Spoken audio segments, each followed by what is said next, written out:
not being dramatic when I say that the Diamondbacks have Mark McGwire on their team. You might be confused, so stay tuned for that. I'm going to explain everything. The Yankees, they're still very much in the trenches, and their fans are basically begging for them to shake things up. I don't know if they want Aaron Boone fired or what, but things have to change and quick. Same with the Blue Jays and their fan base. They are pissed off that they have not inked Vladimir Guerrero Jr. to an extension, and the season could be over. Even Bo Bichette came out and said that he would not be surprised at all if he was traded. So things could be getting very interesting very quick down in Toronto. And Kevin Pillar, did he just make the play of the year twice in one game? You guys know the drill. This is MLB Recap. We post these every single day. And by the way, if you're going to any games anytime soon, save yourself 20 bucks off on SeatGeek using code Fuzzy. And if you have not downloaded Underdog Fantasy, my favorite daily fantasy app today, they're doing a Paul Skeens giveaway. All you have to do is sign up, use code Fuzzy, and for every single strikeout that Paul Skeens has today, they're going to give away $1,000. All you have to do is be signed up. Now, before we show anything, I have to explain myself why I said in the intro that the Diamondbacks quite literally have their own Mark McGwire. Let me give some context. Now, I got to show this Jock Peterson solo home run. Come on, Jock, get out the way. I got to talk about the Arizona version of Aaron Judge, Mark McGwire. Christian Walker had a home run in game number 1, 2 home runs in game number 2, and 2 more home runs in game number 3 of this series in LA. The first home run went almost 440 feet, and the second wasn't as far, but it was a 2-run home run. So when Arizona is in Dodger Stadium, they have Big Mac because Walker now has 19 home runs and 138 career at-bats in Dodger Stadium. That's 1 home run every 7.2 at-bats. That's Barry Bonds, Mark McGwire. That's insane. Now, the Dodgers did bounce back a little bit. Awesome, cool, but they still got bodied by the Snakes. Ketel Marte, he singled home Corbin Carroll. That was right before Eugenio Suarez got ejected. Apparently, he was arguing about a strike 3 call once he went back out to third base. Lourdes, that was the definition of throwing your bat at the ball. I have no idea how he did that, but he is one of the best bad ball hitters in baseball. He makes it 7-2, and Gabby, he nearly got them to double digits. He had a 2 RBI knock as the Diamondbacks. They have an easy W over the Dodgers. They've won 2 in a row. If Jordan Montgomery comes back healthy, Erod, Eduardo Rodriguez, do not forget about him. They signed him in the offseason. If they both come back healthy, the Snakes, I'm telling you, they have some serious talent, and they've been a whole lot better lately, which I can't really say about the Yankees. Yesterday's recap, the title is basically the Yankees cannot stop losing, and I want to see if they could reverse the curse. And they lost before the game even started. They lost in the national anthem standoff. You have Graham Ashcraft versus 2 guys on the Yankees. I think it went on for 10 minutes, and Aaron Boone said, no more, get back in the dugout. So the Reds are fired up, and honestly, that momentum carried into the game. Soto, he cracked one to deep center, but Benson, he brought it back. His hat was flying off and everything. Nick Martini and Jonathan India, they broke out the boomsticks in the 2nd and the 3rd inning. Martini, he crushed one. India, he got one to go as well. Verdugo, he tried to make a no-look catch on the India home run. He just kind of stuck his glove out, said, please go in. And is that who I think it is? The man who rakes at it again, Spencer Steer, with a short porch special for a 3-run Oppo Taco. It's 5-0 Reds. Wait, hold on a second. Austin Wells and Ben Rice, they both socked some home runs, the 5th, to kind of spoil Montaz's great start. Wells has 4 home runs, and that is the first career home run from lifelong Yankee fan Ben Rice. You can see he's smiling because he just hit a home run in the Bronx. That's insane if you're a Yankee fan. Speaking of Yankees fans, they absolutely despise what you're about to see. Verdugo's thrown out at home. They loathe outs on the bases, and the Yankees do a lot of that. And then in the next frame, the Reds, they popped off for a fat 3 spot as Jake Fraley, he cleared the bases. His base clearing double blew the doors down, and it's 8-2 Reds. I mean, okay, there's Soto. Nice, awesome. He gave them a little fireworks show of his own. He was cheesing big time, and I don't know if Yankees fans like that either. Like, he's smiling after a 431-foot moonshot, which is cool, but they got embarrassed and swept. And Yankees fans were like, hey, we don't do that here. We take this seriously. Don't be smiling because, again, we can't stop losing. Now, lucky for Yankees fans, even though Gunnar Henderson hit another home run, Christmas came early in the form of the Seattle Mariners. By the way, Gunnar has 27 home runs and a 182 OPS plus. J-Rod's been pretty bad, but he still has unworldly talent. He's fired up, and he should be. He just went yard off of Corbin Burns, his 8th of the year. He cuts the deficit in half. And then they tied it on a Ryan Bliss double play, which set up this moment right here. J.P. Crawford with the go-ahead 2-run double. He actually clears the bases. I got that wrong. It's a 3-run double, so make it 5-2. Mariners add 2 more. Mitch Garver to the bleachers, and in the blink of an eye, the Mariners, they go up 5. Okay, now it's back to 4 as Jordan Westburg, he tried to rally the troops. But like I said, Christmas came early. The Orioles lost in kind of crazy fashion. Gunnar was a triple away from the cycle. He hit the foot of Andres Munoz, and it bounces to Ryan Bliss, who was able to just beat him at first base. And there you go. The Orioles, they don't move ahead in the standings. The Yankees don't move down. The Yankees are still 2 games back. Houston is trying to keep the same distance between them and the Mariners. Now, they did go up 3 versus the Blue Jays. Vladdy, he made a nice stop and flip to Chris Bassett. And John, he put the single in Singleton for an RBI. But Toronto, they answered right back with 2 runs of their own. Spencer Horwitz, he laced a ringing single back up the middle for 2 RBIs. Make it a 3-spot. Alejandro Kirk, he doubled. Both teams, they started off with a 3-run first inning, and it could have been more for Toronto, but Bregman, he was lined up perfectly. He snatches it. He tags the runner at third base. That ends the threat. Skipping to the 5th inning, Jeremy Pena, he flew home to score. Remember, Jeremy Pena is one of the fastest runners in baseball. He scores on a Dubon base knock, and Mauricio, he gets the second. I love seeing that type of hustle. Toronto, they're yet again threatening with multiple base runners, and yet again, Bregman said no to that. He ends it with a double play. More deja vu. Framber let Toronto smoke 2 baseballs. Runners are at 2nd and 3rd. Clement, he's going to try Bregman again,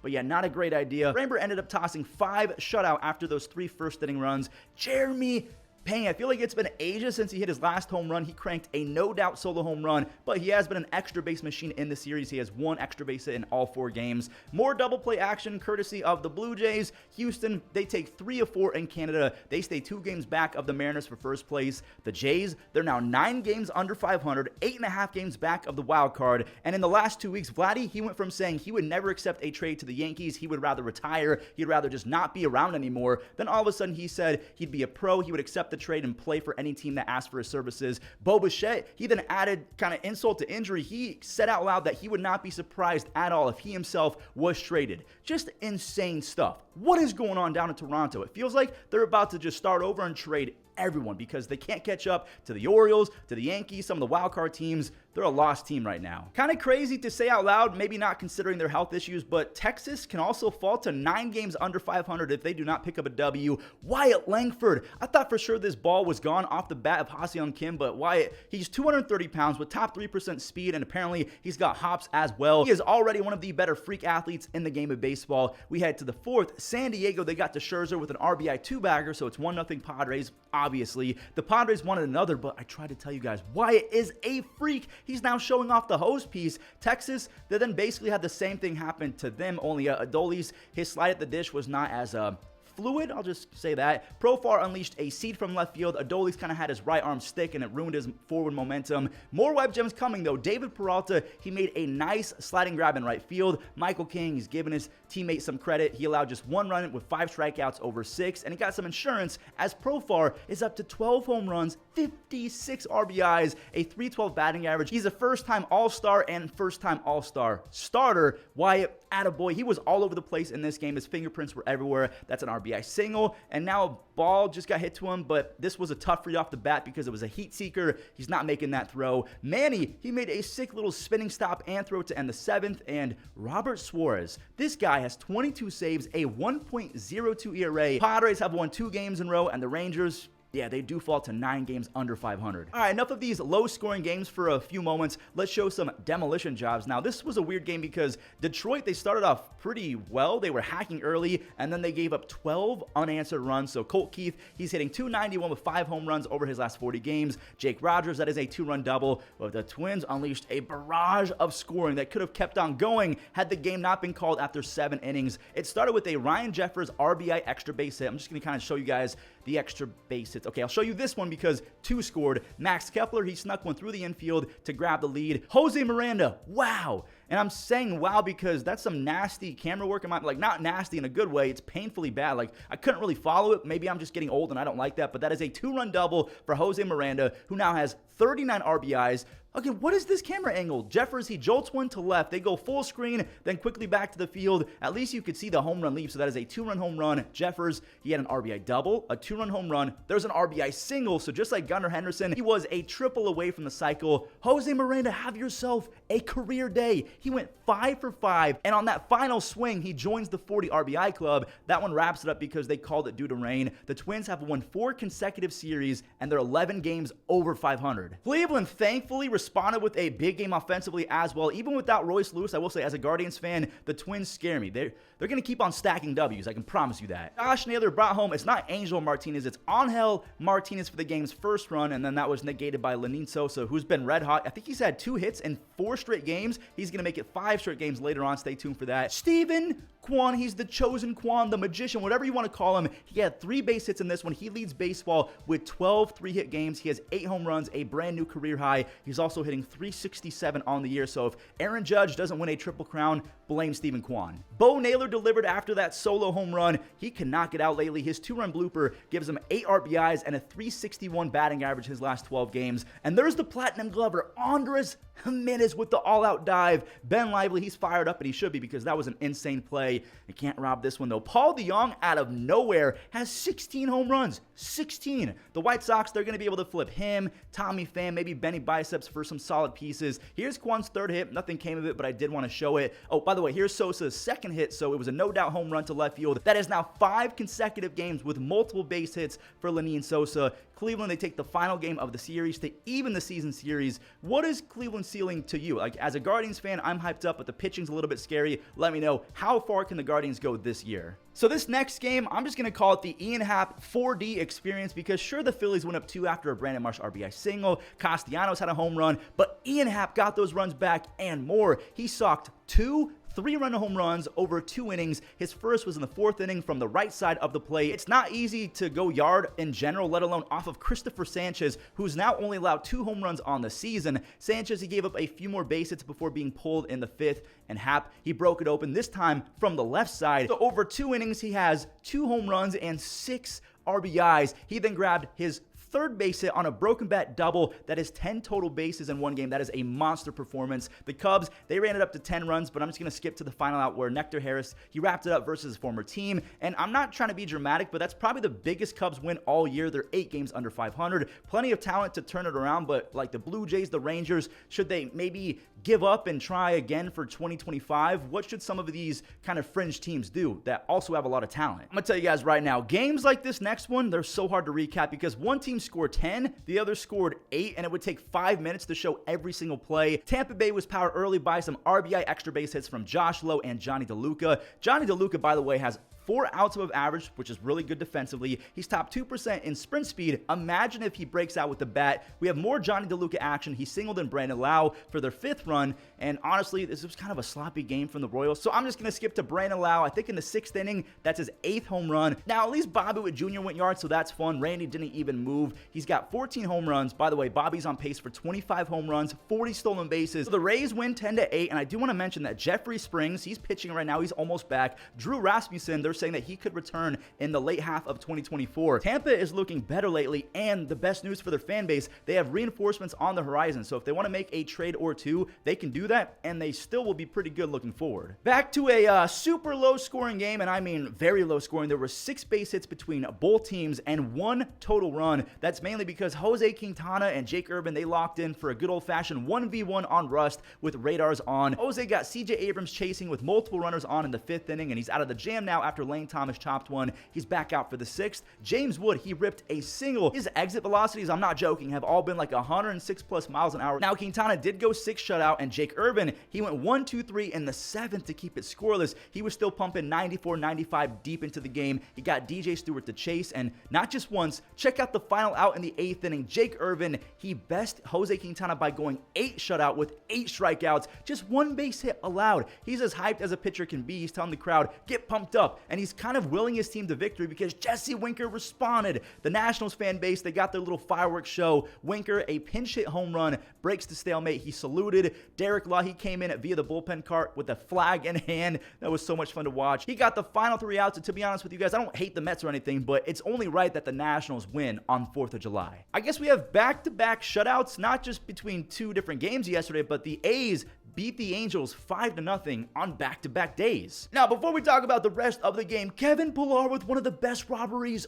all year. JJ Bleday would have 12 home runs, but Pillar, he stole the fireworks show. Now we're going to skip to the 3rd inning. Joe Adell, he's making a nice little play in the outfield as well. He used that closing speed to track it down, But you can't get this one. Andujar, he flared in an RBI single. Brett Harris, he can score after Taylor Ward. He just kind of missed it. Brent Rooker, another hit for the stud. His 50th RBI. He has an insane 155 OPS plus. Kevin Pillar, he just took away another base hit from JJ Bleday. If I'm JJ Bleday, I'm going straight to center field and throwing hand. No, I'm not actually doing that, but he had some fun. He just laughed it off. Now it's Oakland's turn for a web gem. Tyler Soderstrom with the basket catch in foul territory. And guys, Kevin Pillar, he might be doing it again. Another opportunity. Lawrence Butler cranked one. Pillar, he scales the wall, but he missed it by an inch. Butler has 2 home runs and 4 RBIs to start the month of July. He looks really locked in. The Halos just got swept by the Oakland Athletics. And by the way, shout out to JP Sears, the starter. He had 6 strikeouts over 5 shutout. He really needed that because he allowed 28 earned runs over his previous 40 innings. Real quick, I'm going to get this Giants and Braves game out the way because the final 3 games were all won by 1 each, whereas San Francisco, they won by 2. So I just spoiled it. The